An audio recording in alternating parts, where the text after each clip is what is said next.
Chers amis, chers invités de la télévision du président Guillaume Soro, bonjour. Nous nous retrouvons ce matin au lendemain de l'imposition des sanctions économiques de la superpuissance américaine sur l'Iran. Vous rappelez que nous avons, en son temps, il y a 3 ans passés, fait une chronique politique sur l'accord nucléaire civil 6+1, donc entériné par les Nations Unies, donc devenu loi intérieure par une résolution internationale. Avec l'avènement du président Donald Trump, cet accord a été dénoncé et du coup des sanctions ont été imposées. Lors même que de l'avis de l'Agence internationale de l'énergie atomique, basée en Autriche, constatait que l'Iran coopérait pleinement quant aux engagements pris vis-à-vis de la communauté internationale. Mais nonobstant le respect strict de sa signature, les Américains ont estimé que cet accord était mauvais et qu'il fallait purement et simplement les dénoncer, escomptant pouvoir le compléter.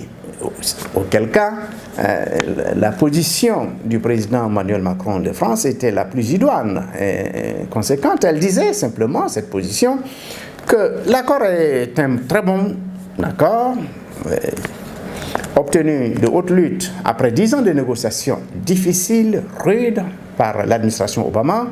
Si il se trouve que le programme balistique qui ne fait pas partie de l'accord, de cet accord, il va falloir l'intégrer, alors il faut maintenir cet accord et négocier son élargissement au programme balistique iranien, le programme de missiles, qui inquiète. Et puis l'implication de l'Iran dans toute la géopolitique moyen-orientale, Syrie, Iran, Irak et peut-être même un peu plus loin au Liban. Donc, on pouvait très bien laisser l'accord intact et le compléter. Et ça, c'était la position française, c'était la position idoine.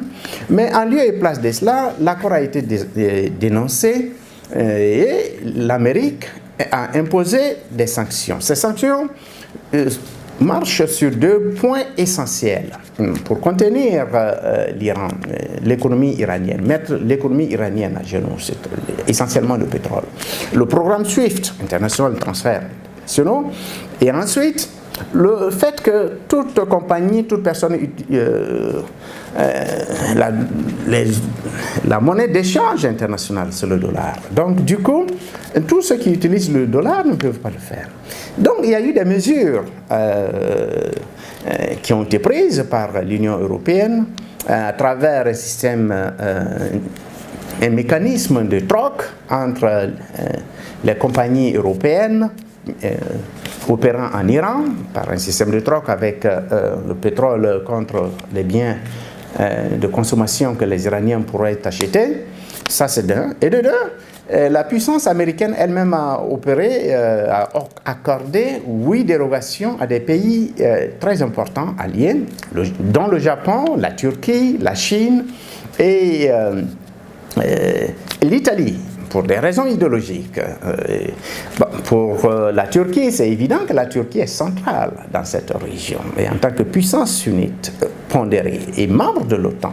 Pour le Japon, c'est des motifs économiques majeurs, tandis que pour la Chine, il est évident que obtenir la dénucléarisation de la péninsule coréenne impose d'être assez accommodant avec la puissance chinoise qui peut très bien, et qui joue là une carte, qui détient là une carte majeure, géopolitique majeure sur son allié et protégé nord-coréen. Donc, il y a des raisons qui font, toutes ces raisons ont milité en faveur de ces dérogations, et aussi une façon de maintenir le cours du pétrole très bas, parce que déjà, on a eu beaucoup d'augmentation sur les coûts mondiaux, toutes choses qui pourraient plonger l'économie mondiale dans une situation de turbulence, lors même que la guerre commerciale entre les Européens et les Américains d'une part, et les Chinois et les Américains d'autre part, et le fait que la puissance russe jusqu'à présent n'a pas dit son dernier mot, il y a fort à craindre que les sanctions, vu la résilience de l'économie iranienne depuis la guerre Iran-Irak, et puis de ces mesures de dérogation et de troc des Européens, que ces sanctions ne puissent pas infléchir, à mon sens, la politique iranienne au point d'amener le renversement du régime, qui aurait conforté ainsi les attentes américaines, israéliennes et saoudiennes dans la région, les alliés dans cette affaire. Je vous remercie.